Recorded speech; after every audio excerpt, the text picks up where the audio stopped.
포엠 테라피 28번째 이야기.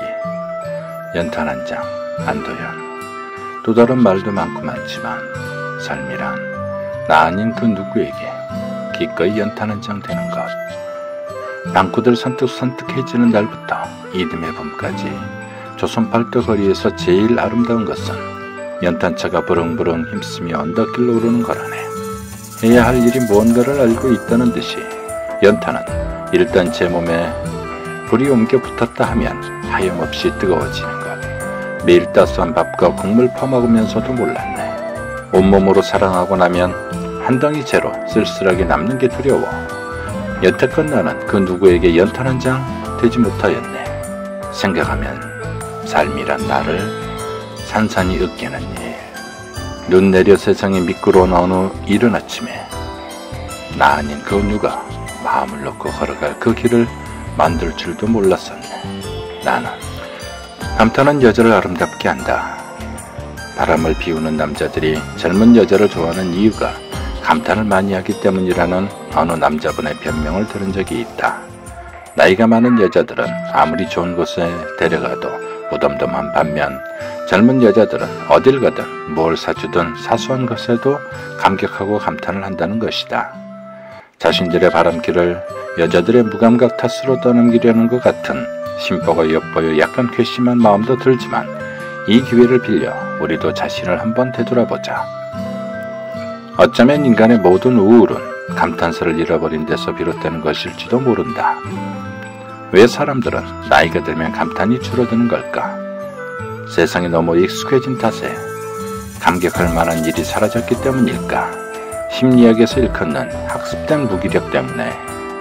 우리도 분명 부지런히 감탄하던 시절이 있었다. 학창시절 우리의 젊은 가슴을 매료시켰던 앙드레지드의 지성의 양식을 읽으며 세상 만물이 선사하는 환희와 기쁨에 열광했고 감탄사가 가득하던 그 층의 문장들을 외우고 다니기도 했다.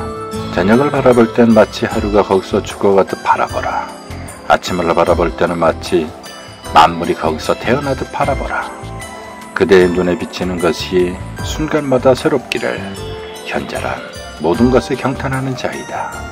우리들의 눈에 비치는 것들은 그야말로 매 순간 새로웠고 아주 단순하고 일상적인 경험조차도 경이로웠다. 첫눈이 오면 창가에 모여 앉아 어머 눈이 오네. 어쩜 눈 올까. 우와 많이도 오네. 아 눈은 왜 이렇게 오는 걸까. 온갖 감탄사를 다 동원해가며 탄성을 질러댔다. 그러고도 벅차오르는 가슴을 주체할 길이 없어 밖으로 뛰쳐나가곤 했다. 하지만 지금은 비가 오나 눈이 오나 낙엽이 지나 딱 한마디면 족하다. 귀찮군. 그리고 이제 우리 삶에 남은 것은 우울한 한탄뿐이다. 마치 목각인형처럼 어떤 것을 봐도 아무런 감흥이 없다. 세상에서 일어나는 모든 일들이 세상에 향하는 흑백 영화를 보는 것처럼 도무지 새롭지가 않고 전혀 신선하지도 않다. 나이가 들어가면서 여자들의 심장은 무디어가고 새처럼 팔딱거리던 생명력은 조금씩 사그라들기 시작한다. 하지만 어쩌면 나이가 들고 늙어서 감탄을 하지 않는 게 아니라 감탄을 잃어버렸기 때문에 늙어가는 것인지도 모르겠다. 사람에게는 본능적으로 감탄의 욕구가 있다고 한다. 명지대학교 김정은 교수는 이것을 엄마의 감탄을 먹고 자란 인간의 본성이라 표현했다. 엄마 뱃속에서 그리고 태어나 자라면서 자신을 향해 끊임없이 감탄해 주었던 엄마로 인해 아이들은 점차 온전한 인간이 되어간다는 것이다. 감탄을 잃어버리면 정신이 무너지고 감정이 메말라 버린다. 감탄이 없는 삶은 스스로를 식물로 전락시키는 것과 마찬가지이며 삶이라는 강물 위를 나무 토막처럼 할 일 없이 떠내려가도록 방치해버리는 것과 같다. 순수하고도 정직한 찰나의 감성. 지나치게 생각을 많이 하는 사람은 별로 감탄을 하지 않는다. 감탄은 머리에서 나오는 게 아니라 가슴에서 나오기 때문이다. 어떤 경이로운 순간을 맞닥뜨렸을 때 아무런 감정의 여과정치를 거치지 않고 순간적으로 튀어나오는 느낌. 벅찬 감동으로 인해 내 안에 영혼이 꿈틀하고 순간적인 반응을 보이는 것.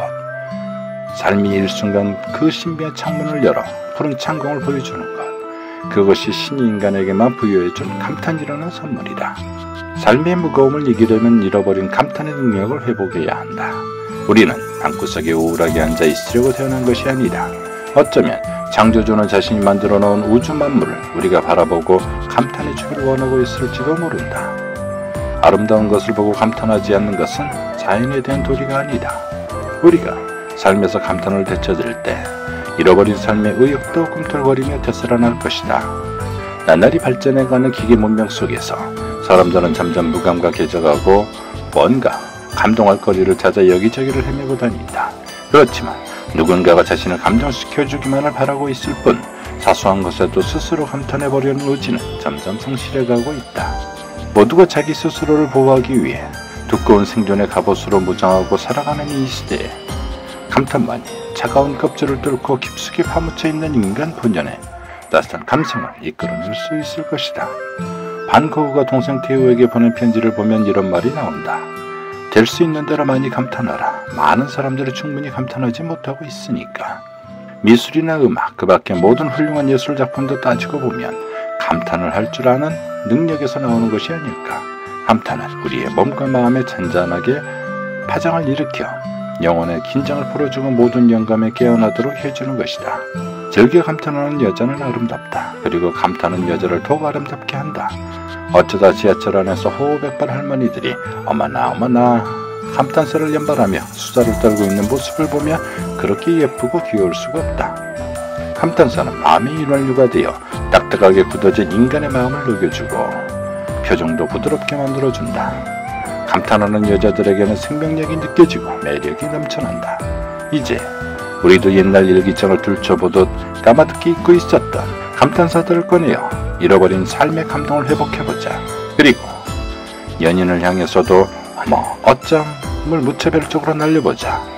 다시는 남자들의 입에서 자신에게 감탄해줄 여자를 찾는다는 얘기가 나오지 못하도록 말이다.